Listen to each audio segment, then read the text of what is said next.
Autre vidéo ici sur le salon EICMA 2000 toujours sur le stand de NIO, je vais vous parler d'un drôle d'engin.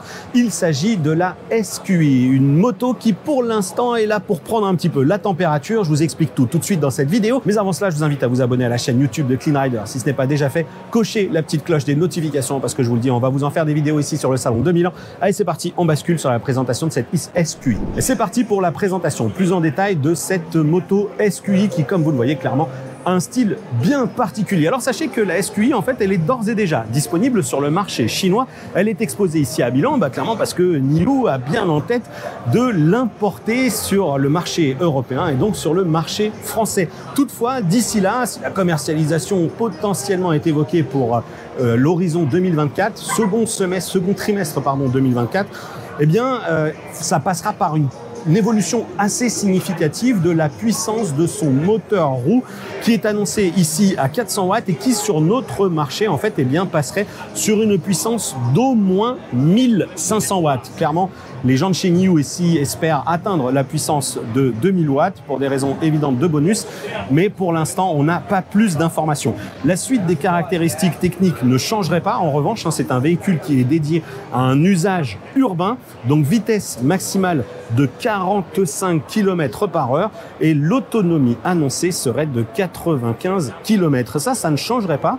Et pour que ça ne change pas, forcément, il y aura quelques ajustements à réaliser sur la batterie, puisque la capacité de la batterie ici est annoncée à 28 ampères-heure. Et donc, ça, clairement, si il souhaite maintenir cette autonomie de 95 km avec un moteur plus puissant qui serait aux alentours des 1500 watts, il va falloir faire quelque chose, je le pense en tout cas.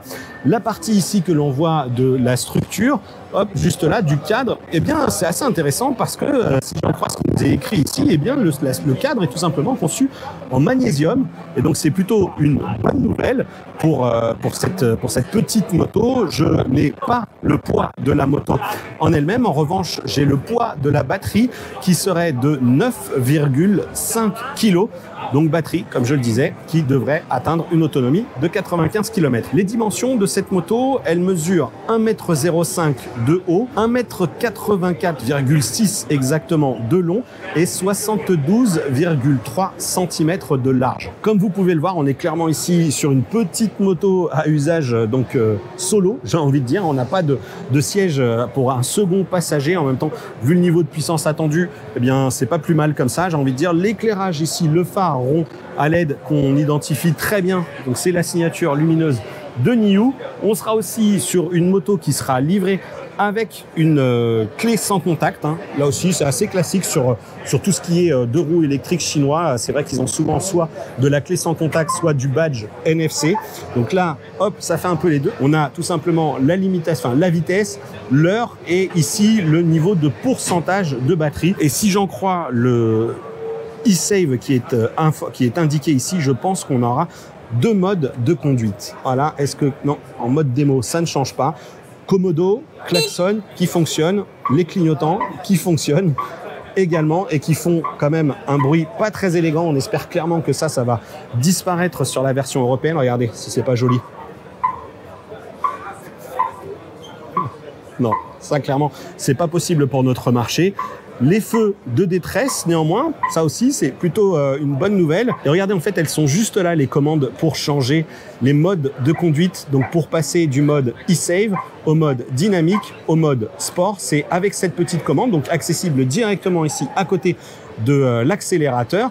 Plutôt une bonne nouvelle et je pense du coup que en fonction des modes de conduite, vous devriez avoir un mode qui va vous limiter peut-être à 20-25 km/h et ensuite on va avoir un mode 45 plus ou moins, un peu moins dynamique que le mode sport qui lui devra offrir des relances et des accélérations un petit peu plus volontaires. Je peux également vous livrer quelques dernières informations concernant les pneumatiques qui sont intégrés ici. On est sur du 70 par 100 par 17 à l'avant et même dimension à l'arrière avec là aussi 70 par 100.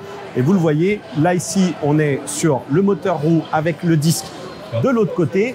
On est bien sur un double système de freinage à disque. Il est un petit peu plus difficile d'accès. Et sur la partie avant, elle est juste là, il est juste là, voilà. le système de freinage à disque également. Et regardez, parce qu'on ne recule devant rien, chez Clean Rider, on a été solliciter les équipes pour qu'ils puissent tout simplement nous montrer un petit peu l'accès à la batterie. Hop, on va très rapidement la débrancher. Hop, regardez, je peux vous dire qu'on est surveillé de près, mais c'est pas grave. Et on peut comme ça extraire cette batterie. Hop, regardez, un beau petit pack de batterie à bout de bras. C'est pas ce qu'il y a de plus aisé. Voilà, je vais me faire aider pour la remettre en place. Mais c'est quand même très intéressant qu'elle soit accessible comme ça sur le côté, ce qui évitera d'avoir à la surélever clairement à cette hauteur de près de 90 cm par rapport au sol, puisque c'est quand même une moto à usage urbain.